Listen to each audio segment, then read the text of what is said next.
के पास गई। अर्जुन ने भी सिर नीचे कर लिया।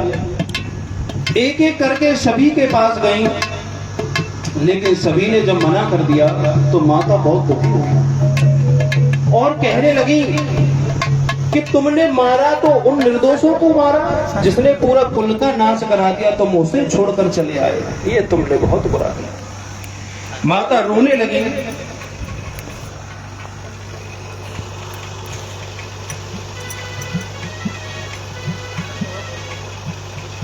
रो के क्या बोली है?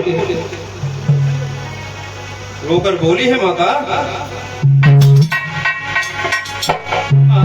पकड़ के पेट रोई गई मैया।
जब माता फपक फपक के रोने लगी और कहने लगी कि बेटा ये तुमने बहुत बुरा किया, तुम्हें दुर्योधन को छोड़ना नहीं चाहिए था, बहुत अन्याय किया है तुमने। अरे 17 अछोड़ी सेना मारी गई, उनका क्या दोष था? इतने बड़े बड़े वीर मारे गए, उनका क्या दोष था? जो सबसे बड़ा दोषी था तुमने उसे छोड़ दिया, ये तुमने बहुत किया। और रोकर क्या बोली? अरे लकी बन गई तीर मैया की और जल कोर कोर जाए, दागो लगाए तो मेरी को छाको तक मैया ने कही सुनाए।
जब भीमसेन ने गुस्से के मारे अपनी गदा हाथ में ले ली, अर्जुन ने अपना गांडीव अपने हाथ में ले लिया। जिस समय अर्जुन ने जो नरसंज्ञा की उनका बाण था, अपने धनवा पे जमाया तो तीनों लोगों में हाहाकार मच गया।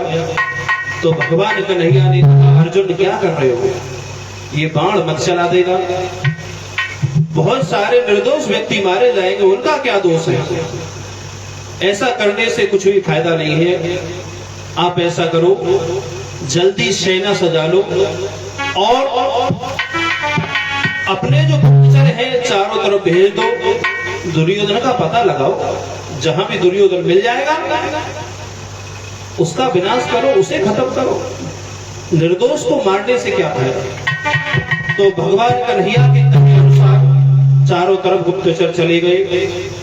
पांडवों ने भी एक सेना की टुकड़ी सजाई और आगे के लिए बढ़ गए दुर्योधन को ढूंढने के लिए। जब रास्ते में वो जा रहे थे तो उन्होंने रास्ते में एक व्यक्ति मिला, उसे पूछा कि हे भाई, आप मुझे ये बता दो, आपने इस ऐसे व्यक्ति को देखा है जिसका नाम दुर्योधन था? तो उसने कहा कि दुर्योधन तो मैंने नहीं देखा, दुर्योधन को तो मैं नहीं जानता हूं, लेकिन हाँ मैंने एक ऐसा व्यक्ति देखा है जो उल्टा चलकर जा रहा था।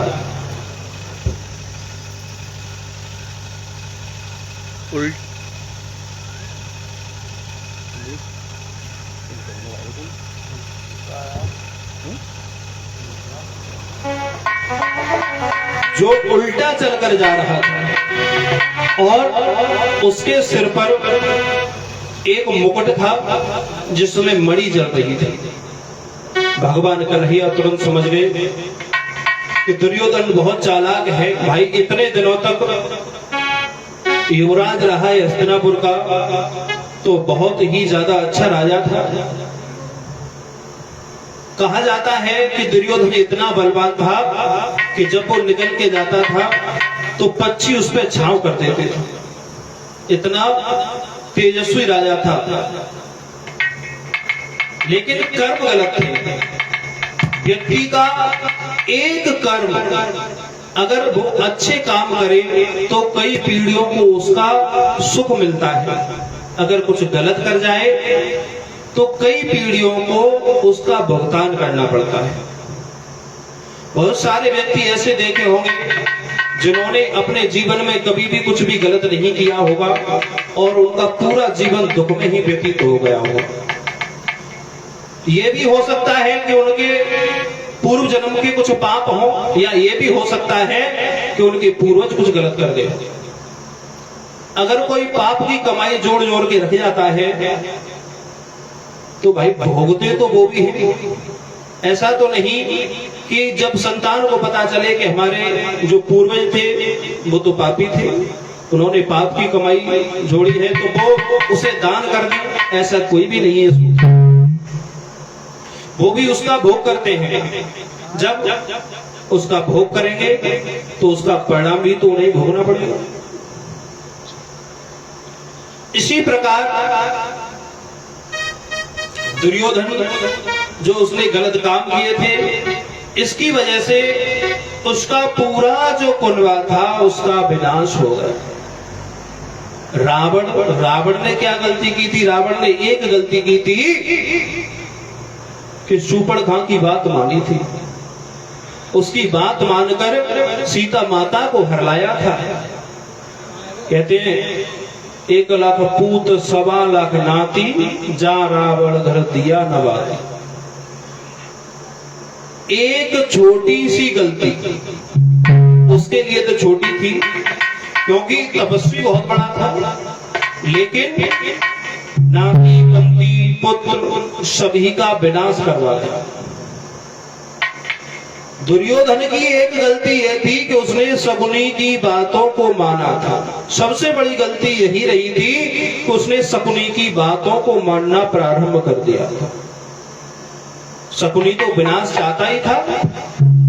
शकुनी की कहे रास्तों पर दुर्योधन चलता रहा और आज दुर्योधन का क्या हाल है कि अपने जीवन को बचाता हुआ फिर रहा। उल्टा चलता हुआ सरोवर के किनारे पर पहुंचा। सरोवर के किनारे से थोड़ी जब दूर रह गया तो ऐसी छलांग लगाई कि पानी में जाके गिर गया। उसने ऐसा किया क्यों था?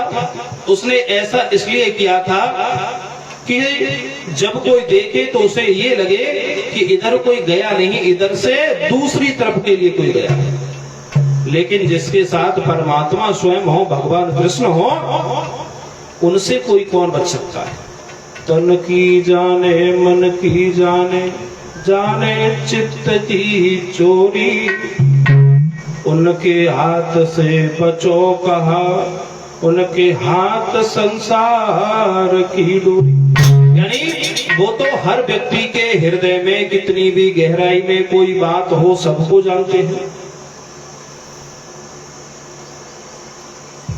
जब सभी वहां पे पहुंच गए तो भगवान कन्हैया ने भीमसेन से कहा, सरोवर पे जाके, भीम इस पानी के अंदर दुर्योधन छुपा हुआ है, आप ऐसा करो।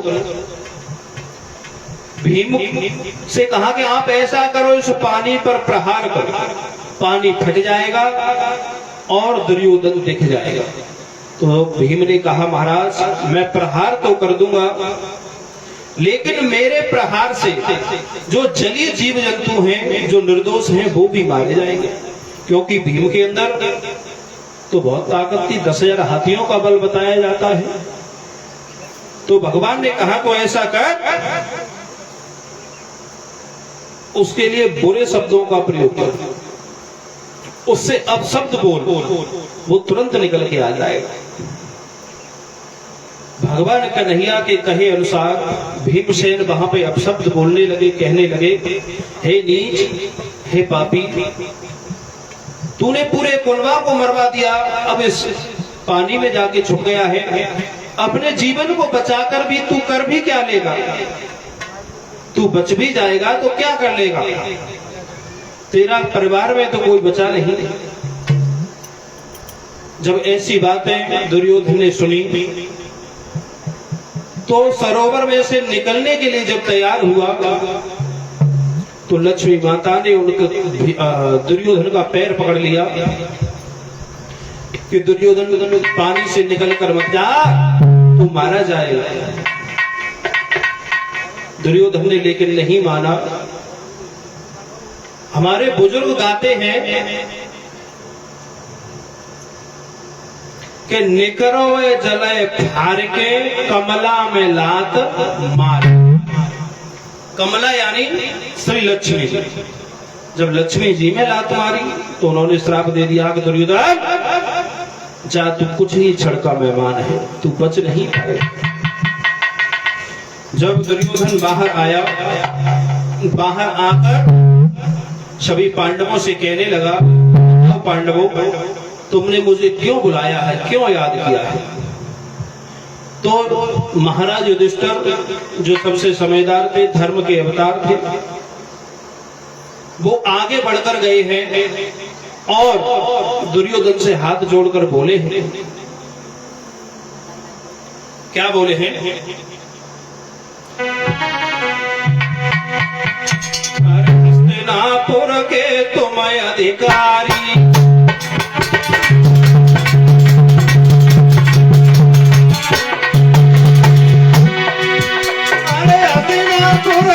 तुम अधिकारी और कुंती के बेटा जन्म भिखारी।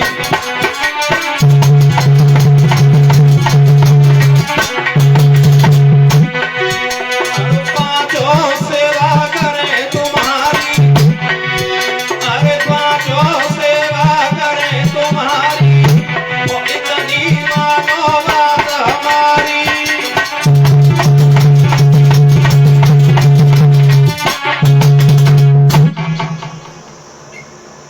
महाराज युधिष्ठिर दुर्योधन के सामने हाथ जोड़कर खड़े हो गए और बोले कि हे महाराज, हे हस्तिनापुर के युवराज, हे धृतराष्ट्र श्रेष्ठ, आप हस्तिनापुर के राजा हैं, अधिकारी हैं, युवराज हैं, कुंती के बेटा तो जन्म के भिखारी हैं, वो तो दर मारे मारे फिरे ही हैं। उनका तो जीवन ऐसे ही जंगलों में व्यतीत हुआ है।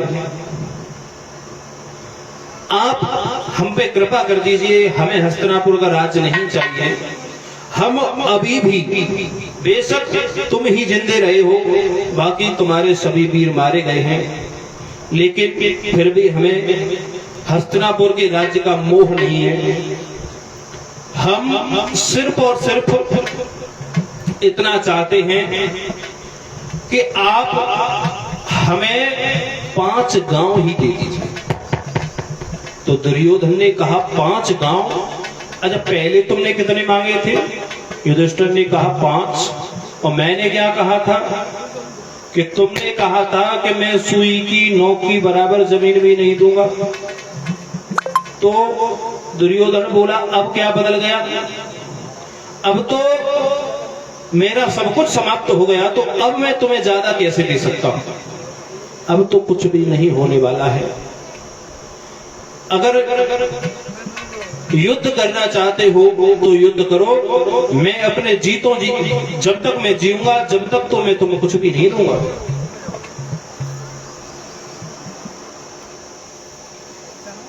जब ये बातें महाराज युधिष्ठिर ने सुनी तो युधिष्ठिर महाराज कहने लगे तो ठीक है, फिर युद्ध करने के लिए तैयार हो जाओ। दुर्योधन बोला युद्ध तो मैं करूंगा, लेकिन मैं उससे करूंगा जो राजा होगा। युधिष्ठिर ने कहा राजा तो मैं हूं, लेकिन मैं अगर जाके सामने गो तो मुझे तो नेक देर महाराज दे मारा रे। और भगवान कन्हैया से जब विचार विमर्श किया तो उन्होंने कहा आप ऐसा करो, दुर्योधन को राजा बना दो, मतलब भीम को राजा बना दो। तो युधिष्ठिर महाराज ने भीमसेन को जब राजा बनाया है तो दुर्योधन बोला मैं ऐसे नहीं मानूंगा। तो कि जब राजा है तो उसके पैर छुओ, उसे नमस्कार करो। युधिष्ठिर महाराज के सामने ये बहुत बड़ी समस्या आ गई कि भीम मुझसे छोटा है, मैं इसके पैर कैसे छू सकता हूं। और एक बात और थी, एक बार दुर्योधन और युधिष्ठिर महाराज ब्रह्मा जी की सभा में गए थे। जब ब्रह्मा जी की सभा में गए थे तो ब्रह्मा जी से दुर्योधन और युधिष्ठिर महाराज ने भीमसेन को लेकर जब बातें की थी तो ब्रह्मा जी ने कहा था भीमसेन का बाल भी बांका नहीं होगा, लेकिन एक चीज का विशेष ध्यान रखना धर्मराज, आप धर्म के अवतारी हो। अगर आपने कभी भी भीमसेन के लिए शीश झुका दिया तो तुरंत ही भीमसेन के शरीर में आग लग जाएगी और ये वहीं पे खत्म हो जाएगा। ये बात युधिष्ठिर महाराज को भली भांति याद थी। जब भगवान कन्हैया से ये बातें की तो भगवान कन्हैया ने कहा भीमसेन को नहीं तो मेरे पैर तो छू सकते हो, ऐसा तो हो सकता है। तो जब युधिष्ठिर महाराज पैर छूने के लिए गए तो भगवान कन्हैया ने भीम के पैरों के बीच में अपना पैर लगा दिया और भगवान कन्हैया के चरण स्पर्श कर लिए महाराज युधिष्ठिर ने। दुर्योधन खड़ा खड़ा सारा दृश्य देख रहा था। युधिष्ठिर महाराज ने कहा कि भीम अब आप दुर्योधन से लड़ने के लिए तैयार हो जाओ, अब आप राजा बन गए हो। तो दुर्योधन ने कहा भैया आप एक बात भूल रहे हो, जब ब्रह्मा जी से बातें हुई थी तो मैं भी वहीं पर था। चलो छोड़ो, नमस्कार तो आपने उन्हें नहीं किया है, अगर आप भीम को नमस्कार करते तो वो अभी यहीं पे समाप्त हो जाता। पर मैं युद्ध करने के लिए तैयार हूं। जब दोनों का युद्ध शुरू हुआ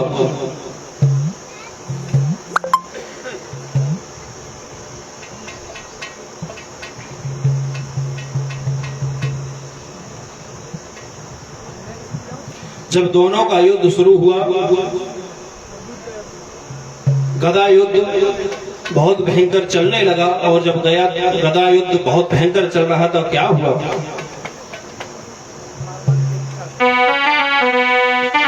दुर्योधन भार्यो गर्मीलो,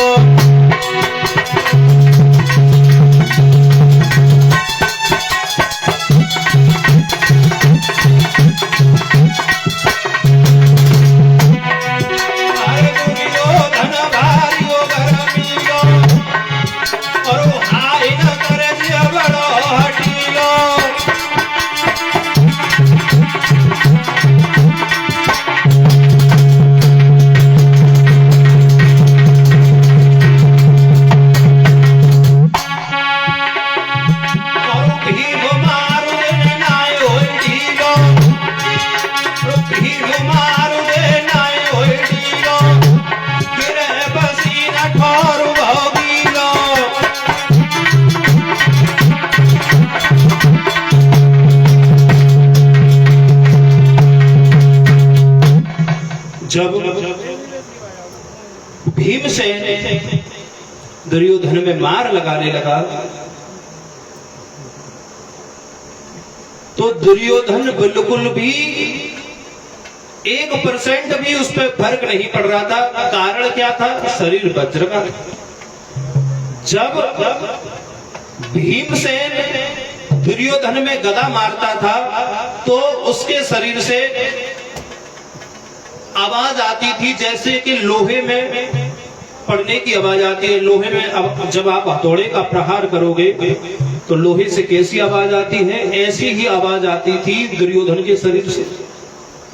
और दुर्योधन बहुत हंसता था, क्योंकि जब भाई किसी के लगेगी नहीं तो हंसेगा तो है। लेकिन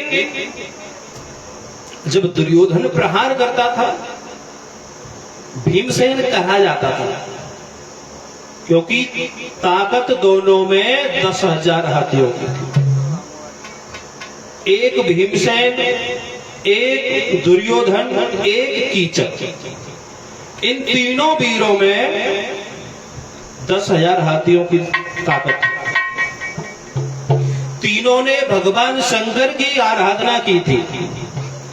जब भगवान शंकर प्रसन्न हो गए थे तो तीनों से वर मांगने के लिए कहा, तो इन तीनों ने 10,000 हाथियों की ताकत मांगी। भगवान शंकर ने कह दिया तथास्तु। भीमसेन के मन में एक विचार आया कि भाई मैं कैलाश पर्वत तक आया हूं, भगवान शंकर के दर्शन हो गए तो क्यों ना मैं जो पार्वती माता है उनसे भी मिल सकूं। ये दोनों जो कीचक और दुर्योधन थे, ये दोनों तो वहीं से लौट आए। लेकिन भीमसेन जब माता पार्वती के पास पहुंचे, उनके परिक्रमा देकर उनके चरणों में सिर झुका दिया, तो माता ने खुश होकर भीम को अपने पास बैठा लिया और बोली कि बेटा, मैंने तो सुना था कीचक और दुर्योधन भी आए थे, वो कहीं पे भी दिखाई नहीं दे रहे, वो कहां गए?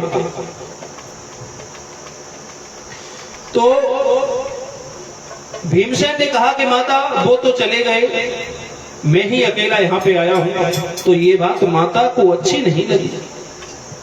जब माता को ये बात अच्छी नहीं लगी तो माता ने भीमसेन से कहा, बेटा एक बात बताओ, बाबा ने तुम्हें क्या आशीर्वाद दिया है? तो भीमसेन बोले कि माता, हम तीनों को भोले बाबा ने 10,000 हाथियों की ताकत प्रदान की है। तो माता बोली कि बेटा, मैं तुझे एक आशीर्वाद और दे रही हूं। कि वो क्या माता? कि मैं एक आशीर्वाद और दे रही हूं और उन दोनों को श्राप दे रही हूं कि उन्होंने यहां नहीं आकर मेरा अनादर किया है और वो दोनों भी तुम्हारे हाथों से ही मारे जाएंगे। बोली पार्वती माता की।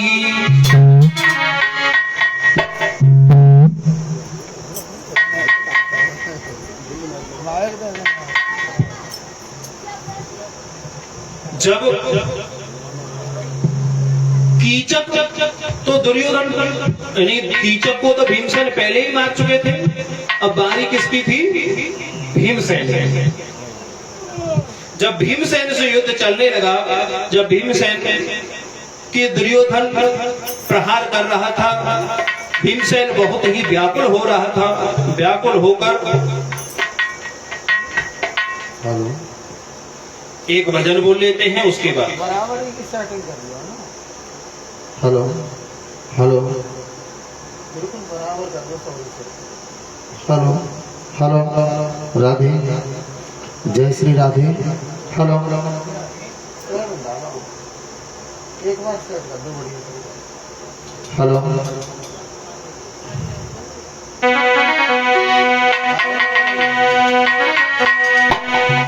एक 2 लाइन का कीर्तन बोल लें, उसके बाद आगे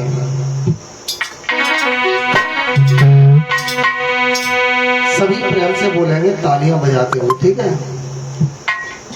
राम कथा सुंदर करतारी, तरकारी नहीं, कर कहते हाथों से। भगवान के जहाँ चर्चा होती है वहाँ तालियों का बहुत बड़ा महत्व बताया गया है, और सभी प्रेम से बोलेंगे, ठीक है। रेल चलाई जगत में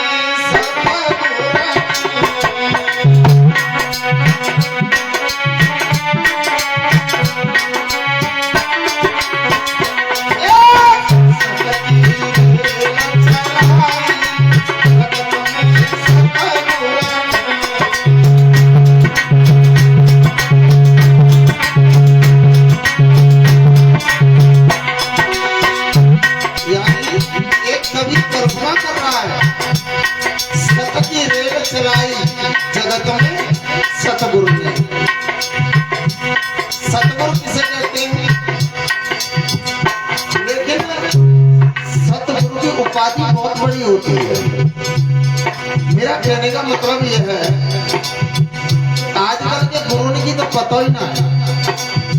आजकल तो ऐसे गुरु हैं जैसे कि गलियन गलियन गुरुआ फिरे, चेला मंत्र ले नरक जाओ चाहे बैकुंठ को, पर हमें दक्षिणा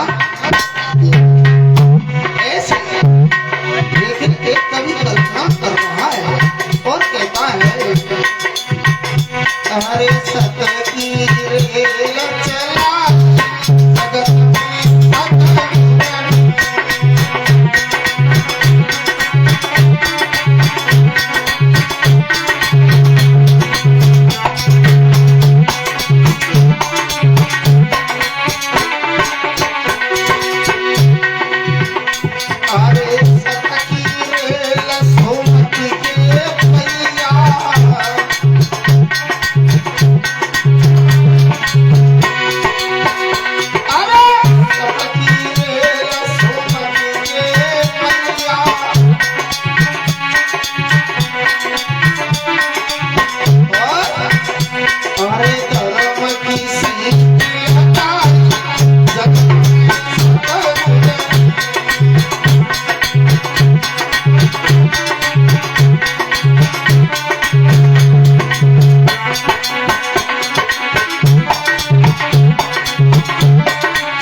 जरा गौर करें, यानी सतत की रेल हमारा तुम्हारा शरीर, हमारा तुम्हारा शरीर एक रेलगाड़ी का इंजन है। सतत की रेल सुमत के पहिया, और धर्म की सीट लगाई जगत में सतगुरु ने। और इस शरीर रूपी रेलगाड़ी है, और इसमें इंजन कौन सा है? अरे क्षमाशील को इंजन जोड़ा,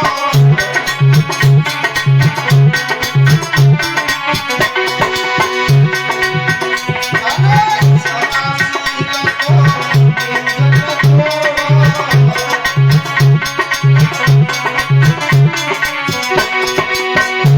अरे ब्रह्मया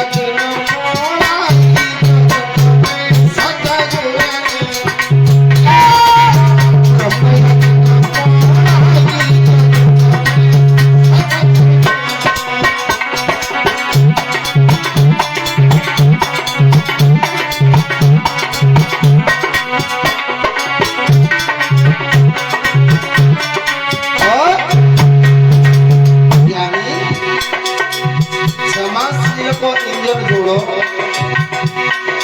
ब्रह्म अगित तोड़ाई जगत में सतगुरु।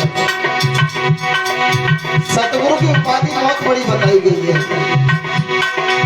और राम नाम के खम्मा गाढ़े,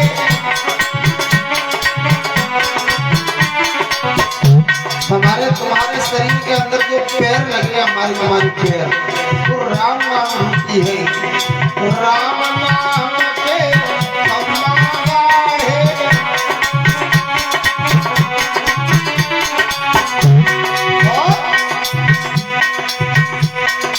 ज्ञान के तार खिंचाए जगत में सतगुरु।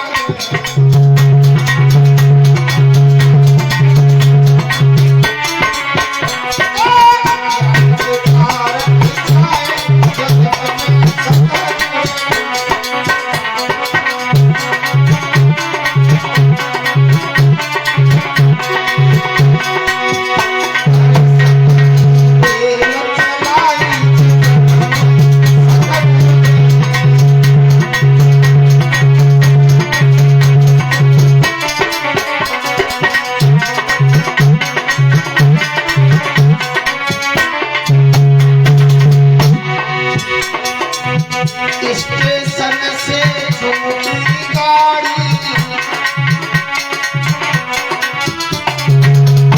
कौन सी गाड़ी? आगरा कैंट वाली नहीं। जब हमारी तुम्हारी जीव आत्मा निकल करके जाती है शरीर रूपी से, स्टेशन से छूटी गाड़ी,